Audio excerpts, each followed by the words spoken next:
Қайырлы күн оқушылар. Бізде бүгін қазақ тілі пәнінің бірінші сабағы тақырып ежелгі кітапханалар. Бүгінгі сабақтың мақсатымен танысып өтейік. Алдымен сабақтың мақсаты әлеуметтік мәдени, ресми іскери тақырыптарға байланысты диалог, монологтардағы көтерілген мәселені талдау. Яғни бұл деген сөз қазір бізде мәтіндер кездесетін болады. Сол мәтіндердегі басты көтерілген мәселе қандай? Яғни сабақтың мақсаты тақырыпты ашумен тікелей сәйкес келеді. Сіздерге мынадай екі сурет беріп отырмын. Бірінші суретте көріп тұрғандарыңыздай ежелгі жазулар, Қытай иероглифтермен жазылған ежелгі жазулар көрсетілген. Екінші суретте ағаш, қандай ағаш? Бамбук ағашы.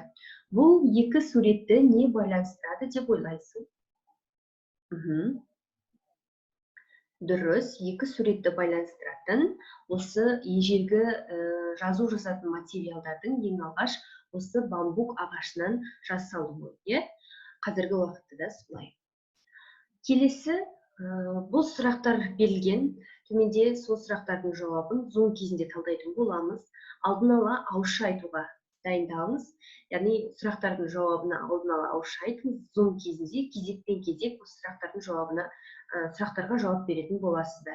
Бірінші сұрақ, ежелгі жазу дәстүрі қай уақыттан басталған екен? Яғни жазу қай уақыттан басталған? Екінші сұрақ, бұрынғы кітаптарды жасауда қандай заттар пайдаланылған? Себебі неде деп ойлайсың? Ойыңды дәлелде. Бұл сұраққа ойды дәлелдеу үшін сіздерге интернет желісі көмектеседі. Үшінші сұрақ, қазіргі кітаптар мен бұрынғы жазбаларды ортақтастыратын не деп ойлайсың? Пікірмен бөліс. Яғни қазіргі жазылатын кітаптар бар, олардың әртүрлі жанрлары бар, Мысалы, бұрынғы кезде фантастика деген сияқты жанрдағы кітаптар көп дамыған жоқ. Сол бұрынғы кездегі жазу мен кітап жүйесі, кітап жазу ісімен қазіргі жазбалардың қандай ұқсастығы және айырмашылығы бар деп ойлайсың. Осыларды зум кезінде ауызша айтатын боласыздар, сол үшін мұқият дайындалыңыздар. Сіздерге кітапханалар туралы бір мәлімет, Отырар кітапханасы туралы айтқым келеді. Бұл біздегі Қазақстан жерінде орналасқан, Моңғол билігіне дейінгі Отырарда орналасқан ірі кітапхана болып табылады. Кітапхананың негізін қалаушы ретінде ғалым әрі философ Әл-Фараби қарастырылады, яғни тарихта солай көрсетілген. 12-ші ғасырдың соңындағы кітап жинақтардың қараушысы Сунақ руынан шыққан Хисамуддин деген кісі туралы айтылады. Кітапхана ауқымы жағынан тек Александрия кітапханасына жол береді. Отырар Шыңғысхан жорықтарынан кейін жер бетінен тып-типыл етілді, ал кітапхананың кейінгі тағдыры әлі күнге дейін белгісіз. Яғни бұл тарихи мәліметтер. Отырар кітапханасы туралы мәліметтер өте көп, оның үлкендігі жайлы айтылатын.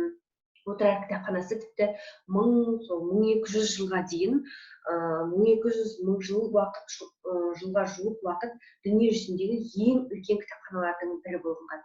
Шыңғысхан, осы әлемнің жартысын жаулаған Шыңғысхан бүкіл әлемге шабуыл жасаған кезде, осы Отырарды қиратқан кезде, осы кітапхананы да қиратқан, жойды деген мәліметтер бар. Кейбір мәліметтерде айтылады, бұл кітапханадағы кітап қорлары кейбір жаңағы жер асты қоймаларында сақталған дейді. Оның қай жерде екені әрбір әлі күнге дейін белгісіз деп айтылады, бірақ бұл бізде ғылыми түрде нақты дәлелденген дүние емес. Біздің сабақтың бүгінгі тілдік бағдары бұл бізде мақсат үстеу болып табылады, балалар. Алдыңғы тоқсанда біз үстеудің алғашқы мағыналық түрлерін өткен болатынбыз. Біздегі бүгінгі үстеудің түрі ол мақсат үстеуі. Қимыл іс-әрекеттің болу мақсатын білдіріп, не мақсатпен деген сұраққа жауап береді. Үстеу мақсат үстеу деп аталады. Мақсат үстеулерін балалар сендерге жаттау, еске сақтау өте оңай. Оған тек қана осы 4-5 сөз жасады. Әдейі, жорта, қасақана, әдейлеп. Осы 4 сөз ғана мақсат үстеуіне жатады. Осы 4 сөзді жаттау арқылы мақсат үстеуін кез келген жерден айыруға болады. Мақсат үстеулері құрам жағынан тек негізгі түбір болып келеді. Яғни негізгі түбір дегеніміз сол үстеудің өзінен. Себебі мақсат үстеуін басқа сөз табын қосып жасау мүмкін емес. Мысалы, мынадай сөйлем. Үстел үстіндегі шамды қасақана сөндірдім. Сөндірдім. Естедім, сөндірдім. Қалай, нені сөндірдім? Шамды сөндірдім. Қалай немесе не мақсатпен сөндірдім? Қасақана сөндірдім. Бұл бізде қасақана деген сөз, осы мақсат түзеу, иә. Әдейі өзіміздің жақтың әндерін салдым. Не істедім? Ән салдым, әндерін салдым. Не мақсатпен салдым? Әдейі салдым. Яғни бұл да бізде мақсат түзеу болып табылады. Мақсат түзеуін сөйлемнен ажыратудың ең оңай жолы тағы да айтып өтем. Ол біріншісі қай сөздер жататынын жаттап алу, екіншісі бірақ сұрақ не мақсатпен деген соны жаттап алу болды. Оп-оңай.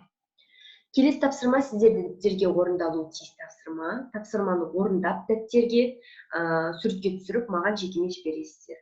Мына тапсырмада екі тапсырма бар сіздерге. Біріншісі мақсат түзеуін қойып сөйлемдерді көшіру. Яғни астында көрсетілген керекті сөздердің ішінен осы 4 сөйлемде мына көп нүктемен қойылған жерлерге бір сөзден қойып шығасыздар, сосын сөйлемді түгел көшіресіздер. Екіншісі асты сызылған сөздердің мағынасын түсіндіріп жазу. Яғни бұл жерде асты сызылған екі сөз бар, тіркес бар. Ол біріншісі әшкере болып, яғни мына тапсырманы орындап болғаннан кейін астына жазыңыздар. Әшкере болып сызықша. Мағынасы қандай? Әшкере болу деген не мағына білдіреді? Екіншісі ат терлету деген қандай мағына білдіреді? Бұл жерде ат терлету тұрақты сөз тіркесі, оның мағынасы тура мағынасында емес, басқаша, иә. Және әшкере болу, әшкере деген сөздің мағынасын түсіндіресіздер. Сіздерге кітап ұстау және кітапхананы пайдалану ережесі туралы айтқым келеді. Кітап ұстауда кітап оқыған кезде бөлменің ауасын тазартып, жарықтың жеткілікті болуын қадағалау керек. Кітап жатқан үстел беті мен жарықтың арақашықтығы 1 метрден кем болмауы керек.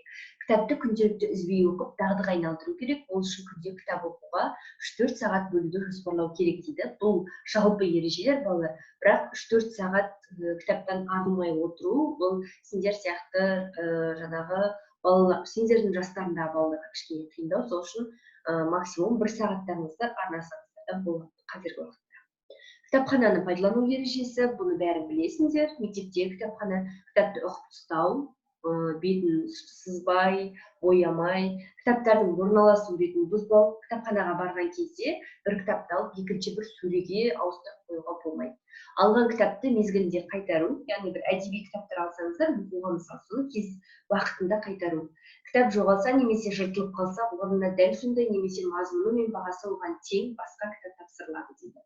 Бұл жалпы кез келген елдің, кез келген жердің кітапханасында қолданылатын ережелер. Келесі тапсырма сіздерде ауызша тапсырма. Отырар кітапханасы деген Мұхтар Шахановтың өлеңінен үзінді берілген. Осы өлеңді жаттап, видеосын маған жібересіздер жекеме. Видеоға түсіріп жекеме жібересіздер. Өлеңді жаттау кезінде, жатқа айту кезінде ешқандай қағаздан, кітаптан қарауға болмайды. Оқу мәнерлеріңізді әдемі етіп өлеңді оқып, жаттап, видеоға түсіріп жібересіздер. Осымен сабақ аяқталды, балалар. Менімен бірге болғандарыңа рахмет. Үй тапсырмасының уақытында жібереді деп сендерге сенемін.